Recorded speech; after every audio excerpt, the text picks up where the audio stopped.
नमस्कार, Asian news में आप सभी का स्वागत है। मैं हूं आपके साथ भागीरथ साहू। तो दतिया का जनादेश आज आने वाला है। दतिया विधानसभा चुनाव में 7वें दौर की मतगणना का रिजल्ट आ गया है। भाजपा को 5,580 वोट जबकि कांग्रेस को 4,071 वोट मिले हैं। अब तक कांग्रेस प्रत्याशी घनश्याम सिंह 3,295 वोटों से लीड कर रहे हैं। दतिया विधानसभा उपचुनाव के नतीजों पर पूरे देश की नजरें टिकी हुई हैं।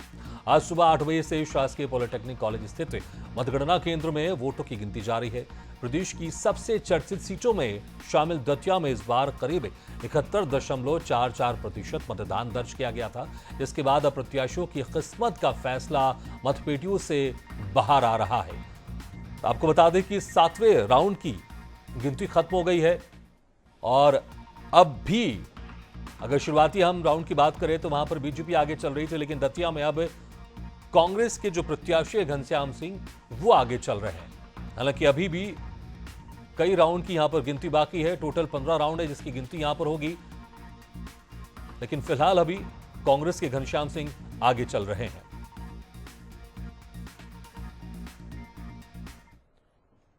और इस वक्त बड़ी खबर आपको बता रहे हैं, दतिया में 8 राउंड की गिनती पूरी हो गई है। बीजेपी कांग्रेस में कांटे की टक्कर। शहरी क्षेत्र में कांग्रेस को बढ़त। कांग्रेस प्रत्याशी घनश्याम सिंह आगे। 8वें राउंड में 5,278 वोटों से कांग्रेस आगे। तो ये बड़ी खबर आपको बता रहे हैं। लगातार एक के बाद एक राउंड की गिनती जारी है और दतिया में अब 8 राउंड की गिनती पूरी हो गई है। शहरी क्षेत्रों में कांग्रेस को बढ़त। कांग्रेस प्रत्याशी घनश्याम सिंह आगे। 8वें राउंड में 5,278 वोटों से कांग्रेस आगे चल रही है। तो यह बड़ी खबर आपको बता रहे हैं। तो सीधा मुकाबला यहां पर कांग्रेस और बीजेपी के बीच में है और इस मुकाबले में फिलहाल कांग्रेस आगे चल रही है। 8वें राउंड के बाद 5,278 वोटों से कांग्रेस आगे है 8वें राउंड में। तो ये बड़ी खबर आपको बता रहे हैं। तो शुरुआती राउंड में बीजेपी आगे चल रही थी, लेकिन अब 8वें राउंड में कांग्रेस को बढ़त मिली है और ये बढ़त तकरीबन 5,278 वोटों की हो गई है। अभी भी कई राउंड बाकी हैं जिसकी गिनती अभी बाकी है। टोटल कुल 15 राउंड है जिसकी गिनती होनी बाकी है। और अब सीधे रुक करते हैं राजधानी भोपाल का। हमारे साथ जोड़ रहे हैं ब्यूरो हेड आशीष मंगल सोनी। आशीष, अगर 8वें राउंड की बात करें तो अभी यहां पर कांग्रेस आगे चल रही है, 5,278 वोटों से आगे चल रही है। अभी भी कई राउंड बाकी है जिसकी गिनती होना बाकी है। तो क्या इसमें कुछ परिवर्तन आप देख पा रहे हैं? क्योंकि शुरुआती दौर में हमने देखा जब गिनती हुई कुछ राउंड में बीजेपी आगे थी, लेकिन अब कांग्रेस ने बढ़त बना ली है। देखिए भागीरथ, 15 राउंड में दतिया विधानसभा के उपचुनावों की गिनती हो रही है और शुरू के 2 राउंड में भारतीय जनता पार्टी के प्रत्याशी आगे चल रहे थे, उसके बाद लगातार कांग्रेस आगे चल रही है। मैं एक और बड़ा अपडेट यहां पर अपने दर्शकों तक देना चाहता हूं कि 8वें राउंड की गिनती के बाद कांग्रेस 6,583 वोटों से आगे चल रही है।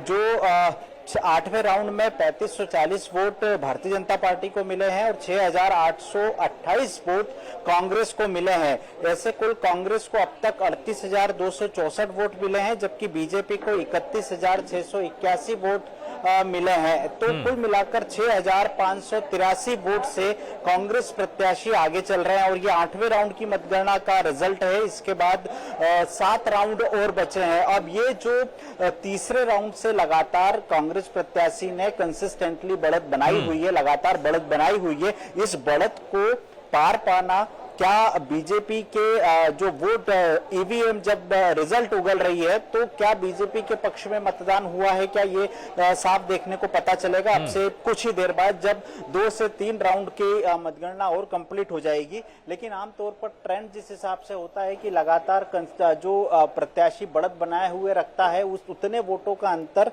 दूसरे प्रत्याशी या दूसरे पार्टी को कम करना बेहद मुश्किल होता है। और अब जानकारी तो ये भी निकल कर आ रही है कि अब दतिया शहर की ईवीएम के रिजल्ट आना शुरू हो रहे हैं। तो ऐसे में जो राजनीतिक गलियारों में मानना है कि कांग्रेस को इससे ज्यादा और बढ़त मिलने की संभावना है। भागीरथ, बिल्कुल आशीष, और लगातार कांग्रेस दावा भी कर रही थी।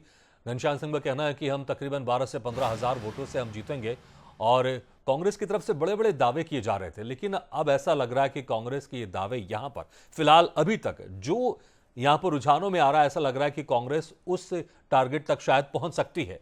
लेकिन अगर जिस तरह से ये लगातार, क्योंकि कंसिस्टेंसी बनी हुई है, शुरुआत के 2 राउंड में बीजेपी आ गई थी, उसके बाद लगातार कांग्रेस एक के बाद एक आगे चल रही है।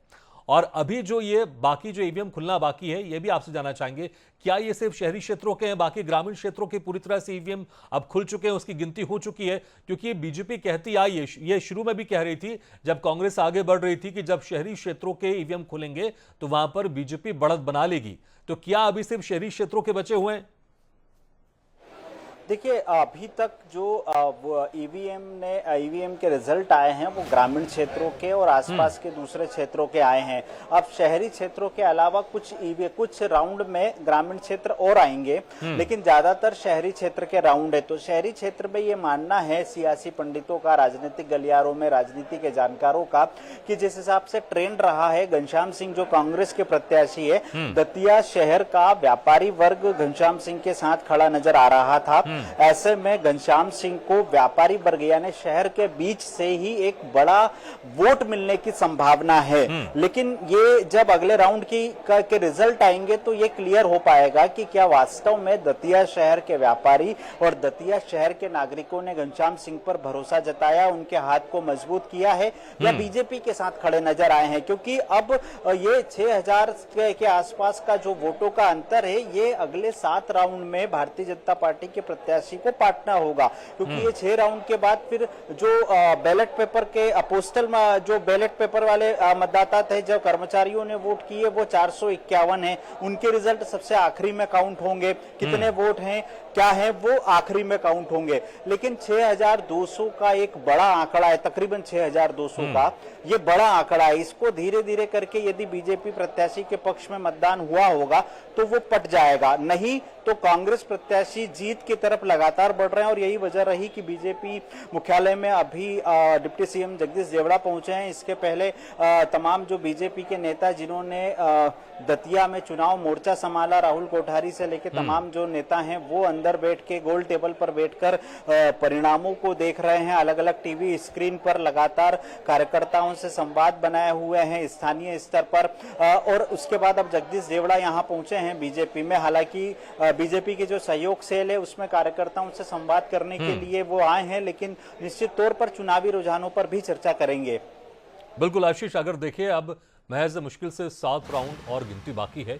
इस हिसाब से अगर देखें हर राउंड में कम से कम 1000 वोटों का डिफरेंस यहां पर बीजेपी को लेना पड़ेगा अगर बीजेपी को फिर से वापसी करनी है और बीजेपी को दतिया चुनाव में जीत दर्ज करनी है। तो क्या आपको लगता है कि यह संभव हो पाएगा, या फिर एक बड़ी चुनौती है कि हर राउंड में कम से कम 1000, जिस तरह से आपने कहा कि एक बड़ा व्यापारी वर्ग ऐसा लगता है कि घनश्याम सिंह को वोट कर सकता है क्योंकि ऐसा दावा किया जा रहा है, तो क्या आपको लगता है कि हर राउंड में कम से कम यहां पर जो डिफरेंस है वो पटता हुआ दिखाई देगा, या फिर ये बढ़त और बनती जाएगी? क्योंकि पिछले बार 2023 के चुनाव में तकरीबन 7500 से ज्यादा वोटों से कांग्रेस के जो उम्मीदवार थे, प्रत्याशी थे, उसकी जीत दर्ज हुई थी। अगर अभी हम देखें तकरीबन 8 राउंड हो चुके हैं और लगभग उसी बढ़त के आसपास यहां पर कांग्रेस ने बना ली है, तो कितनी बड़ी चुनौती यहां पर बीजेपी के लिए आप देख पा रहे हैं कि इस खाई को, क्योंकि इस डिफरेंस को क्या बीजेपी पाट पाएगी? देखिए भगीरथ, ये बिल्कुल बेहद चुनौती है, क्योंकि यदि ये 21 राउंड या 22 राउंड भी हो कि ये जो अभी नतीजे हैं ये चौथे या तीसरे राउंड तक के होते तो एक बार ये उम्मीद जताई जा सकती थी, भाजपा जता सकती थी कि आने वाले राउंड में वो अपनी जीत दर्ज करा सकते हैं।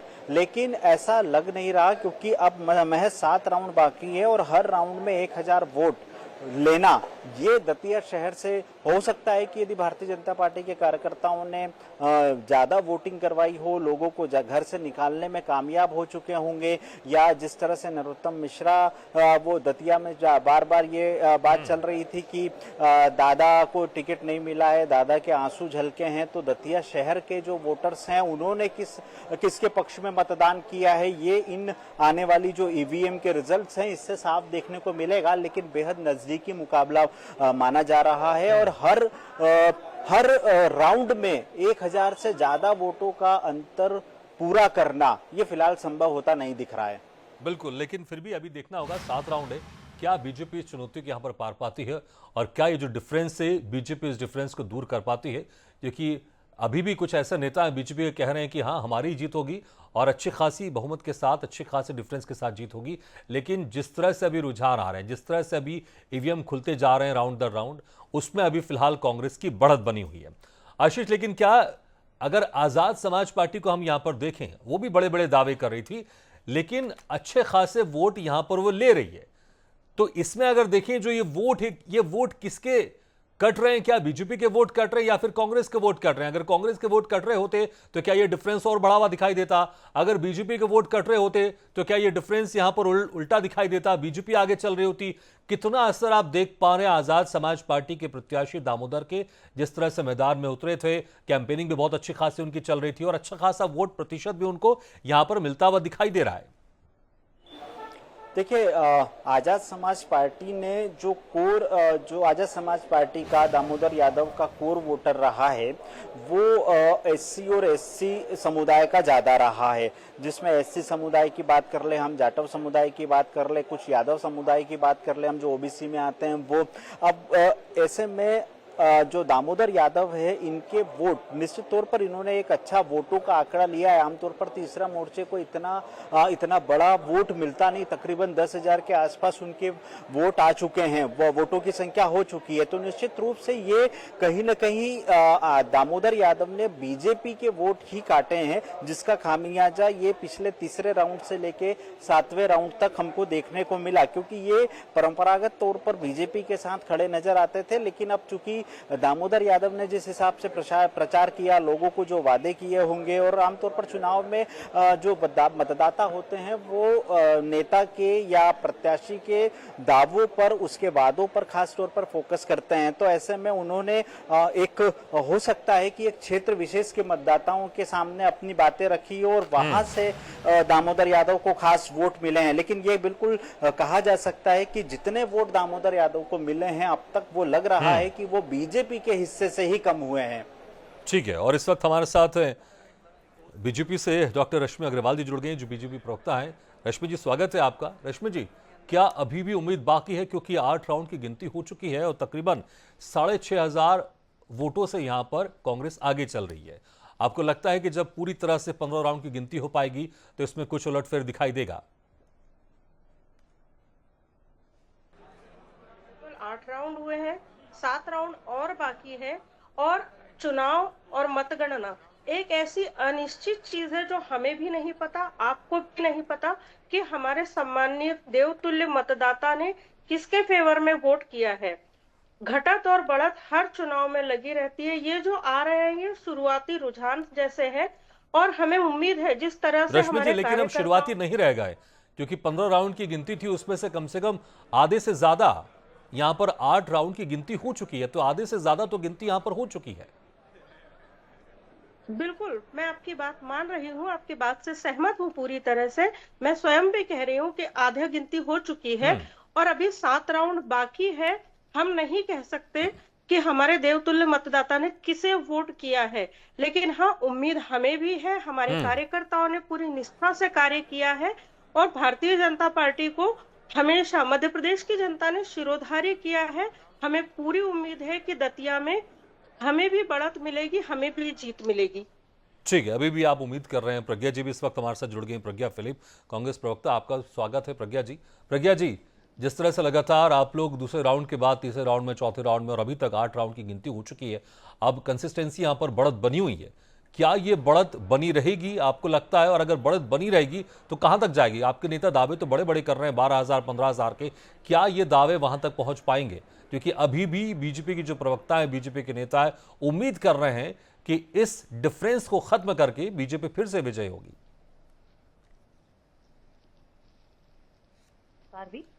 देखिए, निश्चित तौर पे हम जब से चुनाव लड़ रहे हैं, बेहद अच्छे तरीके से हमने ये चुनाव लड़ा।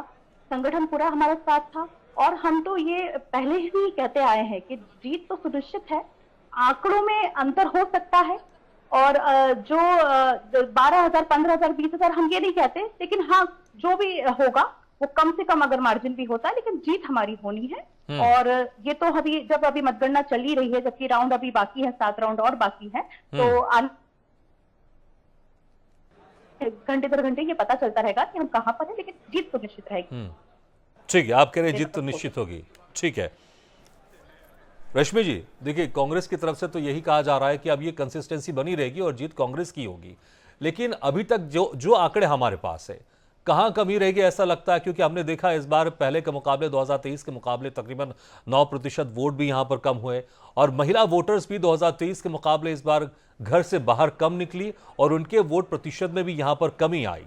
तो क्या यही वजह है? क्योंकि हमने देखा है जिस तरह से एसआईआर हुआ उसके बाद जितने भी चुनाव हुए हर चुनाव में वोटिंग प्रतिशत ज्यादा रहा है, लेकिन यहां पर उल्टा देखने को मिला। एसआईआर के बाद यहां पर वोटिंग प्रतिशत कम रहा, चाहे 2023 में हम महिला वोटर्स के मुकाबला कर लें या फिर टोटल वोटर्स की बात कर लें, चाहे टोटल वोटर्स में तकरीबन 9% कम रहा, महिला वोटर्स भी इस बार कम निकली। तो क्या यही वजह रही कि अभी तक जो आंकड़े सामने आ रहे हैं उसमें बीजेपी पिछड़ती जा रही है? सिचुएशन ऐसी हो जाती है जिसको हम समझ ही नहीं पाते। जैसे कि आपको भी ज्ञात होगा कि मतदान वाले दिन बारिश हुई थी, हो सकता है उस वजह से भी कुछ मतदान का प्रतिशत कम रहा हो। और रही बात कि कांग्रेस ये कह रही है कि हम 10,000 5,000 या छोटे मोटे अंतर से हारेंगे, इनके चीफ जीतू पटवारी जी ने दतिया में खुलकर कहा है कि हम 25,000 वोटों से जीतेंगे, ऐसा दावा इन्होंने किया है। और चुनाव होने के बाद से ही लगातार कांग्रेस ने प्रलाप करना शुरू कर दिया था, अनर्गल बयान देने शुरू कर दिए थे। कभी भाजपा पैसा बांट रही है इस तरह की बात कही गई, कभी राजेंद्र भारती जी को घनश्याम जी ने पहले ही डिक्लेयर कर दिया था कि राजेंद्र भारती जी 6-7 हजार वोट का भितराघात करेंगे। चुनाव का निर्णय आने से पहले ही पार्टी ने उन्हें पार्टी से निष्कासित कर दिया, क्योंकि इस बार ईवीएम पे ये ठीकरा नहीं फोड़ सकते थे। ये नहीं कह सकते थे कि प्रशासन ने सत्तारूढ़ पार्टी का साथ दिया है। बहुत ही निष्पक्ष चुनाव हुआ है, क्योंकि यहाँ जो भी हो रहा है वहां कांग्रेस के नेता भी देख रहे हैं, प्रशासन भी देख रहा है, मीडिया भी देख रहे हैं, सभी लोग इसमें शामिल हैं, सभी की आंखें खुली हुई हैं। और हमें अभी 7 राउंड तक इंतजार करना चाहिए, क्योंकि सभी को अपनी मेहनत पे भरोसा होता है और भाजपा कभी भी अपने प्रत्याशी को अकेले चुनाव नहीं लड़ाती है। हमारी कैडर बेस्ड पार्टी है और हमारा पूरा संगठन चुनाव लड़ता है। पूरे संगठन ने काफी मेहनत की है, हम काफी आशावादी हैं और हमेशा भारतीय जनता पार्टी ने अपने जनता के निर्णय को सिरोधार्य किया है। ठीक है प्रज्ञा जी, जिस तरह से हमने देखा आज वोटों की गिनती थी और कल राजेंद्र भारती को सस्पेंड कर दिया गया और आरोपी लगाया गया है कि उन्होंने बीजेपी की मदद की और इस तरह के बाद फिर उनको सस्पेंड कर दिया गया। लेकिन जिस तरह से आंकड़े सामने आ रहे हैं, क्या अभी भी इसी बात पर कांग्रेस कायम रहेगी कि हाँ राजेंद्र भारती को सस्पेंड किया गया, जो रीजन दिया गया वो रीजन में कांग्रेस यहां पर शामिल रहेगी, या फिर लगता है कि शायद बहुत जल्दबाजी में उनको सस्पेंड कर दिया गया क्योंकि ठीकरा शायद किसी के ऊपर फोड़ना था? अगर ये रिजल्ट ऐसा नहीं आता जिस तरह से अभी आंकड़ों में आ रहा है और अभी 8 राउंड के बाद आ रहा है, हालांकि अभी 7 राउंड बाकी है, देखना होगा क्या ये बढ़त लगातार बनी रहेगी। जी निश्चित तौर पे देखिए, अनुशासन सर्वोपरि होता है, किसी भी संगठन की बात करें हम, और आंकड़ों में हम अपना अनुशासन जो कार्रवाई हमने करी है, अनुशासनात्मक कार्रवाई जो हमारी हुई है, वो भीतर घात को देखते हुए है कि जब हमारे प्रत्याशी भी कह रहा है और कहीं ना कहीं जब इस तरह के सबूत हमें मिलते तो ये शीर्ष नेतृत्व ने निर्णय लिया है। और बीती रात जो निर्णय हुआ है वो इससे परिणाम या आंकड़ों को देखते हुए या अब होता ये निर्णय, तो ये मैं नहीं मानती। और जब ये निर्णय लिया गया तो ये जल्दबाजी का निर्णय नहीं कह सकते, तो सोचा समझा जब बिल्कुल समय कम है। लेकिन एक सवाल, इतनी एक दिन इंतजार तो कर सकती थी कांग्रेस, कल ही रात को यह फैसला क्यों लिया? जी ये इसलिए भी लिया गया क्योंकि शीर्ष नेतृत्व को लगा होगा कि भाई आंकड़े आने के बाद लेने से बेहतर है कि हम इसे पूर्व में लिया जाए, क्योंकि भीतरघात की जब बात आई थी, जहां हम भाजपा पे भी भीतरघात हमने देखा और जहां हमें लगा कि हमें करना चाहिए, जब निर्णय हमें स्वीकार करा नेतृत्व ने, तो उसका परिणाम आपके सामने है। चलिए ठीक है, समय मेरे पास कम है। आशीष, एक लास्ट सवाल आपसे संक्षेप में बताएगा, जिस तरह से अभी 7 राउंड बाकी है यहाँ पर और अब कांग्रेस जिस तरह से आश्वस्त दावा कर रही है कि अब वही जीतेगी, वाकई यहां पर जिस तरह चाहे राजेंद्र भारती की बात कर लें या फिर हम नरोत्तम मिश्रा की बात कर लें, भले नरोत्तम मिश्रा को हमने एक्टिव देखा, पूरी तरह से बीजेपी प्रत्याशी के साथ थे, लेकिन उनके समर्थक में वो नाराजगी थी, क्या ये भी मान सकते हैं? और वो नाराजगी वोटों में तब्दील नहीं हो पाई? बिल्कुल निश्चित रूप से, क्योंकि जिस तरह से कांग्रेस प्रत्याशी ने शिकायत की, उनकी रिपोर्ट के आधार पर राजेंद्र भारती को कांग्रेस से प्राथमिक सदस्यता से बाहर किया। ये कहा कि मतदान के पहले तकरीबन 400 से 500 कार्यकर्ताओं की बैठक में राजेंद्र भारती ने कांग्रेस भाजपा के पक्ष में कांग्रेस को मतदान नहीं देने की बात अपने कार्यकर्ताओं को कही। उस रिपोर्ट के आधार पर राजेंद्र भारती को प्राथमिक सदस्यता से निलंबित किया गया। दूसरी तरफ ये बात भी सही है कि नरोत्तम मिश्रा को टिकट नहीं मिलने का दर्द उनके समर्थकों में था, लेकिन बीजेपी कार्डर बेस्ड पार्टी है, लिहाजा नरोत्तम मिश्रा पुराने कार्यकर्ता हैं, उन्होंने संगठन को साथ लेकर प्रचार किया। लेकिन यह बात भी सही है कि नरोत्तम मिश्रा के जो समर्थक थे वो कहीं ना कहीं इस बात को दिल से स्वीकार नहीं कर पाए कि नरोत्तम मिश्रा का टिकट क्यों काटा। बिल्कुल, चलिए देखना होगा, लेकिन फिलहाल अभी 7 राउंड और बाकी है और क्या इसमें कुछ उलटफेर होता है या फिर कांग्रेस की जो कंसिस्टेंसी बनी हुई लगातार तीसरे राउंड से और वही बनी रहेगी और इसमें कितना अगर बढ़त होगी तो कितनी बढ़त होगी ये भी बहुत बहुत शुक्रिया आप सभी का, आशीष जी और प्रज्ञा जी और डॉक्टर रश्मि जी, शुक्रिया हमारे खास चर्चा में शामिल होने के लिए। तो दतिया का जनादेश धीरे धीरे आता जा रहा है, आधे से ज्यादा राउंड की गिनती हो चुकी है और इस गिनती में कांग्रेस फिलहाल 6500 वोटों से आगे चल रही है। देखना होगा जो बाकी राउंड बचे हैं इसमें क्या कुछ उलटफेर हो पाता है और जीत में बीजेपी दर्ज करती है जीत या फिर कांग्रेस से अपनी सीट को बचा पाती है। इसी के साथ हमारे खास पेशकश में फिलहाल इतना ही। खबरों का सिलसिला लगातार जारी, आप देखते रहिए एशियन न्यूज।